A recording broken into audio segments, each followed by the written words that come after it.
Hi, I'm Marty Nemko. Today I'd like to talk with you about waiting. Waiting can mean worrying, often to no advantage. Well, here are thoughts on 6 common situations in which we're all having to wait. First, obviously, in line at a store.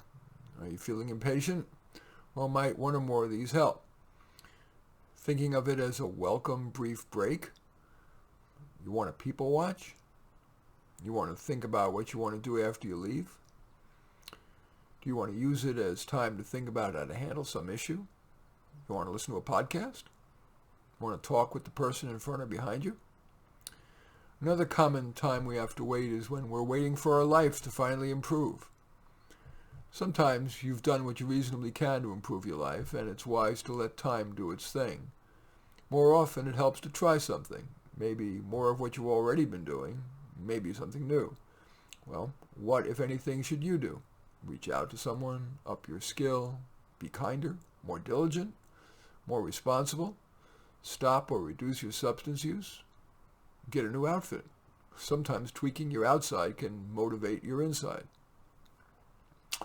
Another common thing we have to wait for, and this one ain't fun, waiting for medical test results. Would it help to face the worst case? Even if it's a death sentence, that could be a relief because it resolves an ambiguity that you've long felt. Also, it can enable you to put your affairs in order, and that all your other worries and responsibilities will soon end. Or might it be more helpful to suppress and distract? Thinking about it won't help, so why taint the time until you get the results? As soon as you're aware of worrying about that test, say stop to yourself and think of something distracting and constructive or pleasurable. Another example, waiting for a date to call you back. If the waiting is frustrating, should you call or text, and without seeming desperate, saying something like, I enjoyed our first date and thought I'd reach out again. Would you like to take a walk Saturday morning? Another painful wait is after a job interview. If an employer hasn't gotten back to you when promised, give a day or two of grace, and then follow up with an email with a subject line of following up, and then a message of, for example, I enjoyed our interview, especially X, and feel more interested in the job than ever. You mentioned you'd get back to me by Monday, so I thought, like any good employee, I'd follow up. I'm also attaching a one-pager that I wrote after our interview. It outlines my thoughts on that issue you mentioned I'd be working on. Hoping to hear from you. And the final one, the most painful wait, is waiting for a loved one to die.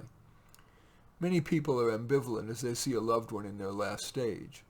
On the one hand, they want the person to live, hoping that despite the odds, he or she will get better. On the other hand, they may be exhausted from seeing the person in pain, the time they unpleasantly spend, and even, although it may be hard to acknowledge, the money, the cost of keeping the person alive, and the inheritance. Such feelings are common and understandable. Alas, they can lead to bad behavior. On one hand, unwillingness to let go can pressure doctors into keeping the person alive, even when quality of life is poor and even painful, with no real hope of recovery. On the other hand, neglect can inappropriately hasten death. If you're finding it hard to stay rational, this is a good time to find support from family, friends, medical staff, and perhaps a spiritual guide. As you consider this little talk's ideas, is there at least one that it would help for you to remember? In any event, I do thank you for watching. I'm Marty Nemko. I welcome your thumbs up and accept your thumbs down. I always look forward to your comments and especially like it if you hit the share button below. Share on your social media so that my efforts can have broader impact. And I am flattered if you choose to subscribe to my channel. In any event, I do thank you for watching. I am Marty Nemko.